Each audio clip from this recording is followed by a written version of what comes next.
મિત્રો, ગણપતિ દાદાની આ સુંદર મૂર્તિઓ ક્યાં અને કેવી રીતે બને છે, એક મૂર્તિ બનાવવા પાછળ કેટલા લોકો મહેનત કરે છે, શું તમને ફેક્ટરીએથી આ મૂર્તિ સસ્તામાં મળી શકે છે, આવી તમામ માહિતી જાણવા માટે જો તમે આ વિડીયો ફેસબુક પેજ ઉપર અથવા ઇન્સ્ટાગ્રામ ઉપર અથવા અન્ય કોઈ પણ પ્લેટફોર્મ ઉપર જોતા હોય તો કોમેન્ટ બોક્સમાં લિંક આપેલી છે, ત્યાંથી તમે અમારો આ પૂરો વિડીયો જોઈ શકો છો. અને તમે યુટ્યુબમાં જોતા હોય તો યુટ્યુબમાં મારી ચેનલનો જે તમને લોગો દેખાય છે ત્યાં નીચે જ લિંક છે, ત્યાંથી તમે પૂરો વિડીયો જોઈ શકો છો.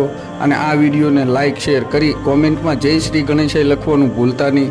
અને વધુમાં વધુ આ માહિતી આગળ જાય એ માટે આ રીલ અથવા આ શોર્ટ્સને શેર કરવા વિનંતી. જય શ્રી ગણેશ.